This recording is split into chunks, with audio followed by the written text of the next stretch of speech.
میرے کریم نبی نے فرمایا، صحابہ بنی اسرائیل میں سے کفل نامی ایک شخص تھا جو دن رات برائی کی دلدل میں پھنسا رہتا تھا، جو دن رات گناہوں کی دلدل میں پھنسا رہتا تھا، گنہگار تھا، بدکار تھا، زانی تھا، شرابی تھا، اپنی خواہشات نفس کا غلام تھا۔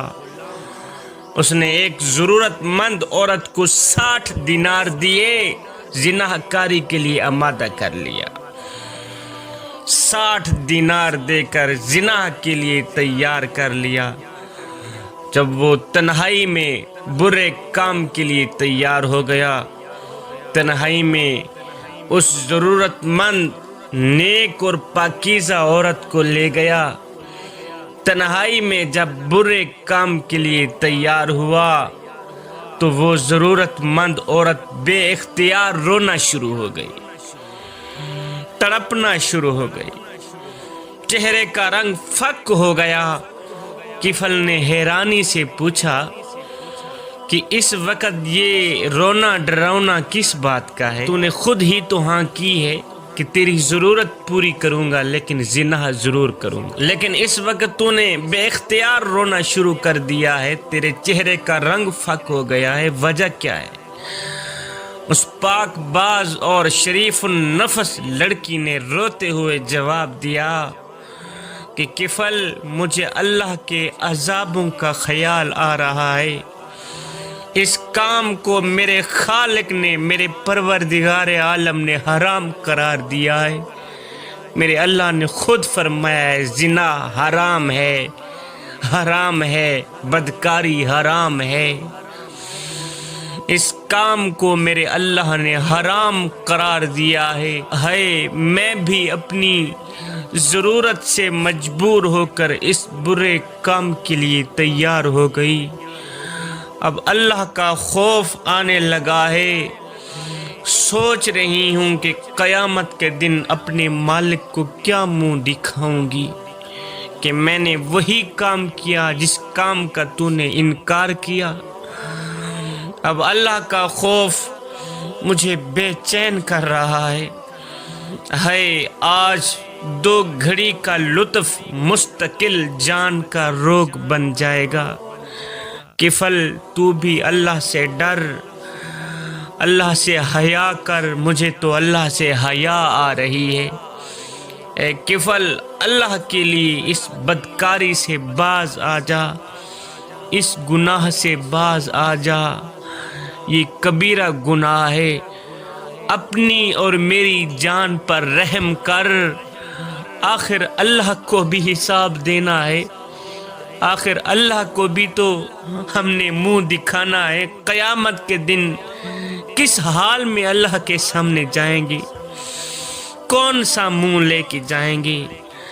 اس لڑکی کی ایسی پرتاثیر اور سچی باتوں نے کفل پر گہرا اثر ڈالا۔ کفل اپنے برے ارادے پر نادم اور شرمندہ ہوا۔ عذاب الہی کی خوفناک شکلیں اس کی نظروں کے سامنے گھومنے لگیں اور اپنی سیاہ کاریاں یاد کر کے رونے لگا۔ قبر کے سانپ بچھو اس کی نظروں کے سامنے پھرنے لگے۔ کفل اپنے دل میں سوچنے لگا کہ مجھے تو اللہ کے عذاب سے بہت زیادہ ڈرنا چاہیے، بہت زیادہ ڈرنا چاہیے۔ اس عورت نے ابھی گناہ کیا ہی نہیں اور یہ اس طرح جہنم کے خوف سے کانپ رہی ہے، جبکہ میری تو ساری عمر ایسے برے کاموں میں برباد ہو گئی ہے۔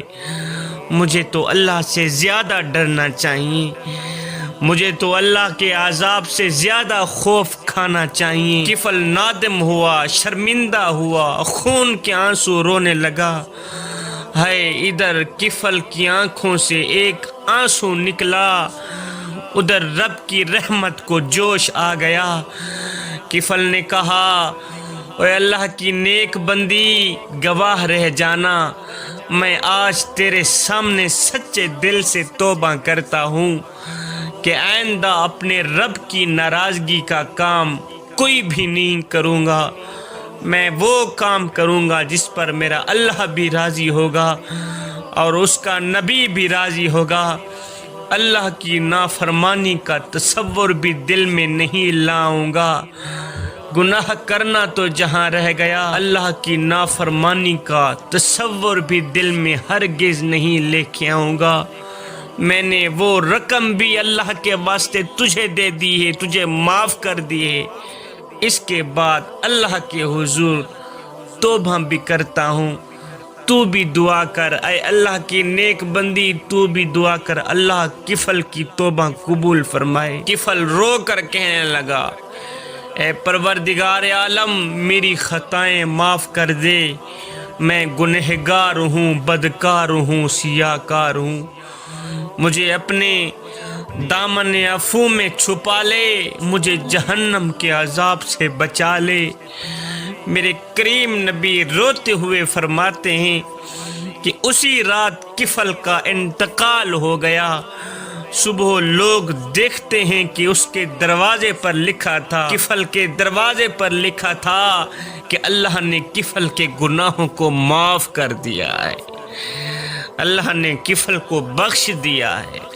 اس بے کس اور مجبور عورت کا حال ملاحظہ فرمائی جس نے ابھی گناہ کیا ہی نہیں۔ میرا اللہ فرماتا ہے جو اللہ سے ڈرتا ہے اللہ اس کے لیے مشکلات سے نکلنے کی راہ پیدا کر دیتا ہے۔